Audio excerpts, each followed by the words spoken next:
ضعیف ضامن۔ الف نگر میں ایک بوڑھا کچھوا تھا جو ضعیف ضامن کہلاتا تھا۔ ہر جانور اس پر بے حد اعتماد کرتا اور اپنے ہر جھگڑے میں اس کو اپنا ضامن بناتا۔ ضعیف ضامن کے پاس ایک ضخیم سا کتب خانہ تھا جو اس نے ایک حوض کے کنارے بنایا ہوا تھا۔ وہ سارا دن وہیں بیٹھا کتابیں پڑھتا اور جانوروں کے مسئلے حل کرتا۔ ضعیف ضامن میں بس ایک ہی نقص تھا، وہ ذرا سا کنجوس تھا۔ ایک دن ضعیف ضامن نے سوچا اسے اپنے ساتھیوں کے لیے ضیافت کا انتظام کرنا چاہیے۔ بس پھر کیا تھا، اس نے اپنے دوستوں کو ضیافت میں مدعو کیا۔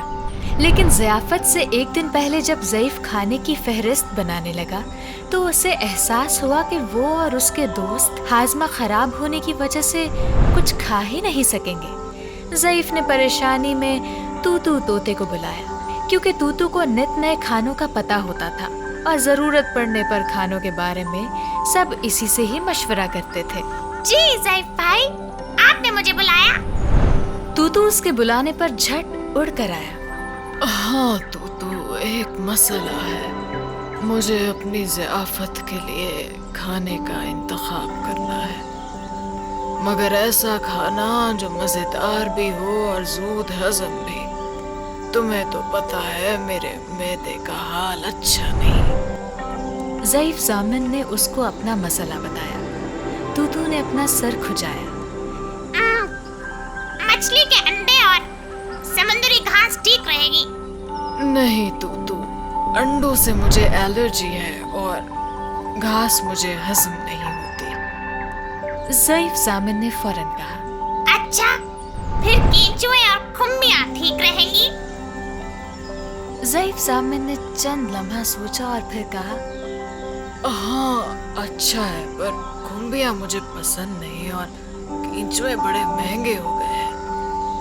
توتو نے آنکھیں پٹپٹائیں اور کہا، جیلی فش اور کیکڑے کے بارے میں کیا خیال ہے؟ ضعیف نے فوراً اعتراض کیا۔ سینے میں جلن ہوتی ہے یہ کھا کر۔ توتو نے باری باری کوئی 50 کھانے بتا دیے، لیکن ہر چیز ضعیف ضامن کے ہاضمے کے لیے مضر نکلتی۔ بالآخر توتو زچ ہو گیا۔ اچھا، آپ ایسا کریں، ہوا اور پانی پیش کر دیں ضیافت کے لیے۔ ضعیف ضامن خوشی سے اچھل پڑا۔ ارے واہ توتو، یہ میں نے سوچا ہی نہیں تھا۔ ہاں، ہوا اور پانی دونوں ہضم ہوتے ہیں۔ میرے ساتھیوں کو اور مجھے بھی کبھی اس سے کوئی مرض نہیں ہوا اور کوئی نقصان بھی نہیں پہنچا۔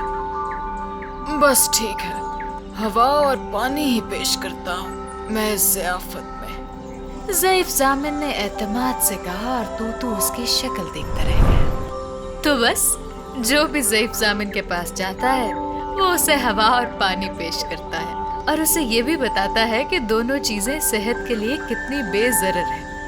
پیارے بچوں، آپ اپنی ضیافت میں کیا پیش کرتے ہیں؟ کیا آپ بھی ہوا اور پانی تو پیش نہیں کرتے؟